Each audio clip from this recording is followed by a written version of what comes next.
में आप सभी का स्वागत है, अभिनंदन है। बात आज उत्तर प्रदेश से। वहां छोटे बच्चों के लाखों अभिभावक चिंता में हैं और उन छोटे बच्चों को पढ़ाने वाले हजारों सरकारी शिक्षक चिंता में हैं, आक्रोश में हैं। स्थिति गंभीर होती जा रही है।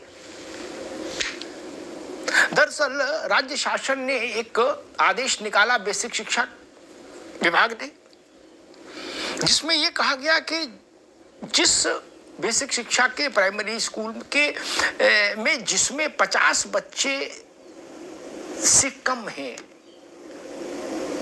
उस स्कूल को आसपास के किसी दूसरे सरकारी स्कूल में मर्ज कर दिया जाए या उसकी पेयरिंग कर दी जाए या जोड़ा बना दिया जाए। मतलब ऐसे समझ लीजिए, यानी वो स्कूल में फिर पढ़ाई नहीं होगी 50 बच्चों के लिए, वहां टीचर भी नहीं रहेगा। उस स्कूल में फिर आंगनवाड़ी केंद्र खोलेगी सरकार या कोई और केंद्र खोलेगी, वो अलग का विषय है, लेकिन वो स्कूल बंद हो जाएगा और उसके बच्चे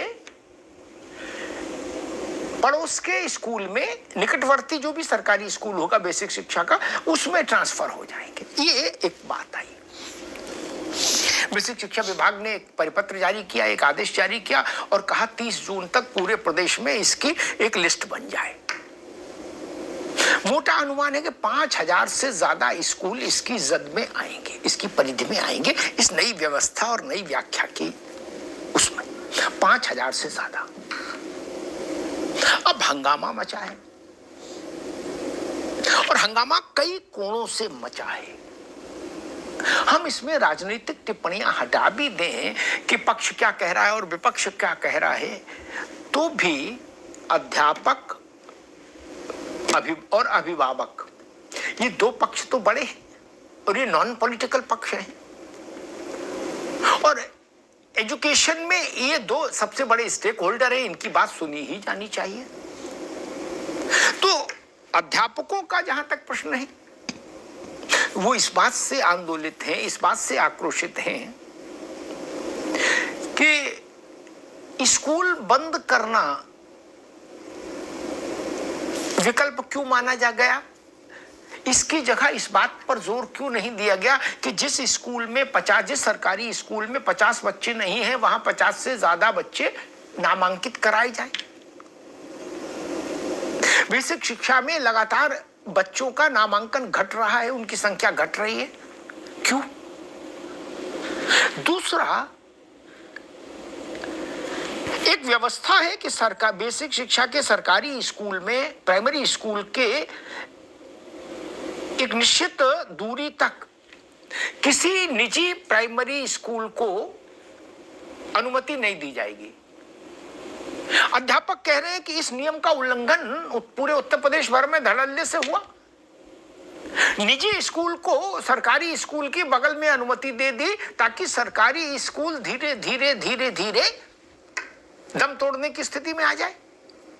ऐसा क्यों किया गया, जबकि व्यवस्था थी कि सरकारी स्कूल के इर्द गिर्द बहुत नजदीक किसी निजी स्कूल को अनुमति नहीं दी जाएगी। और एक विषय और कि जब स्कूल कम हो जाएंगे, 5000 7000 जो भी, क्या आप अपनी लाइफ में किसी तो सरकारी सिस्टम जो है बेसिक शिक्षा का, वो बड़ी सहूलियत से शिक्षकों का अनुपात और बच्चों का अनुपात बराबर घोषित कर देगा।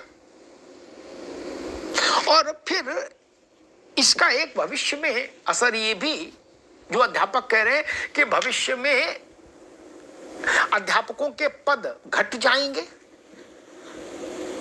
नई भर्ती आने की संभावनाएं और कम हो जाएंगी। यानी अध्यापकों को लग रहा है कि उनको चौतरफा नुकसान होगा। अब बात बच्चों की कर लें, बच्चों के अभिभावकों की भी कर लें। इस फैसले से एक तो यह हमको समझना होगा कि शहर की परिस्थिति और गांव की परिस्थिति में जमीन और आसमान का अंतर है। गांव में बच्चे स्कूल में आए, इसके लिए शहर या अर्ध शहरी क्षेत्रों में बच्चे स्कूल में आए, इसी के लिए तो, या इवन शहरों में भी सरकारी स्कूल में बच्चे आए, इसी के लिए तो मिड डे मील योजना से लेके तमाम योजनाएं लाई गई। इसी के लिए निशुल्क जूता, मोजा, पाठ्य पुस्तकें, बैग, ये सब देने की व्यवस्था हुई सरकारों से, इसीलिए ना, ताकि बच्चे स्कूल तक आए। तो